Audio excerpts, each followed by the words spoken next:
Hello and welcome to a new episode of Echelon Talk.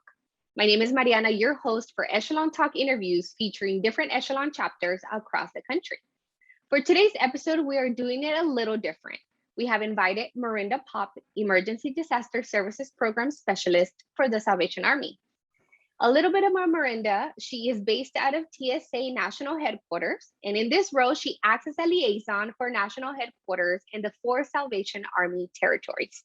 She also deploys to the FEMA National Response Coordination Center when it is activated for a disaster and acts as a Salvation Army liaison for mass care. When not at work, Marinda enjoys playing volleyball. Marinda, welcome to Echelon Talk. Hi, thank you for having me. So excited to be here. Thank you. And I'm so glad that you're here in Echelon Talk because let's talk about September being a National Preparedness Month. I would like for our viewers to understand what this entails. Can you explain why we observe September as a National Preparedness Month? Sure. So Preparedness Month is so important. So each September we observe National Preparedness Month. And this really reminds us how important it is to prepare for disasters, because as we know, they come at any time. So this means making sure you and your family is ready and prepared for a disaster. So having a plan in place for the next wildfire, flood, or other natural disaster that could come to your area. Thank you, Marinda.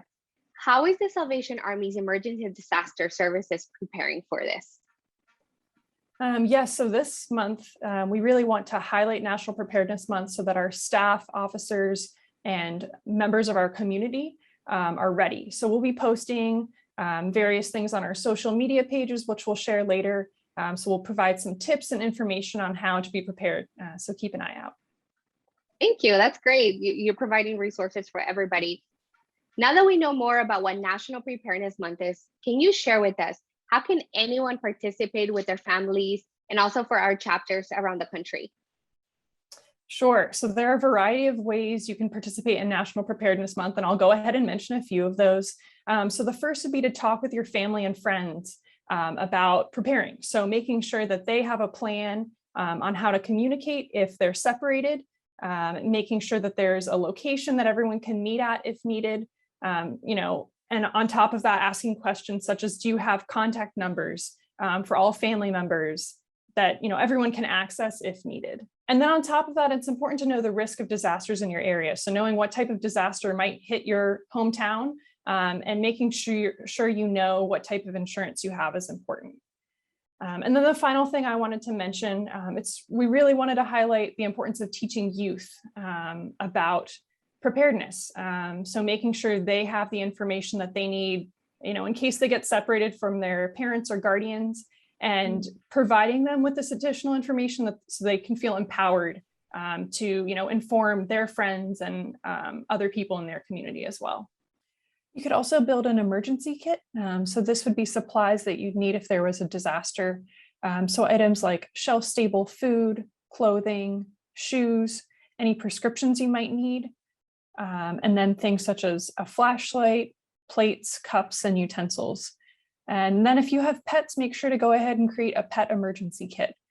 So you can check out ready.gov for detailed lists on various types of kits, kits for children, pets, and more. Thank you, Marinda. Those are all great ideas. And I think some of us can start preparing for that already. I'm already thinking something that I can tell my son. Same. So in case that there's an emergency, that we can be prepared. And now that we know how to prepare for emergency and feel much better about that, I'd like to mention the amazing work that the Salvation Army's Disaster Relief Services offers to our communities. Can you mention some of the services that the Salvation Army provides when an event strikes? Sure. So within our 4 territories, we really provide support before, during, and after disaster happens. So we have 7 key areas, and we modify these as needed to meet the needs of our survivors.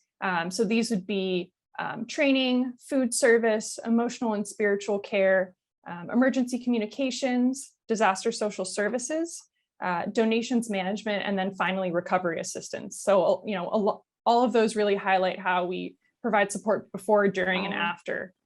Yeah, that is great. I was taking a look at your website and I was seeing all the stories, all the highlights of how the Salvation Army responds to all the emergencies across the Mhm. world.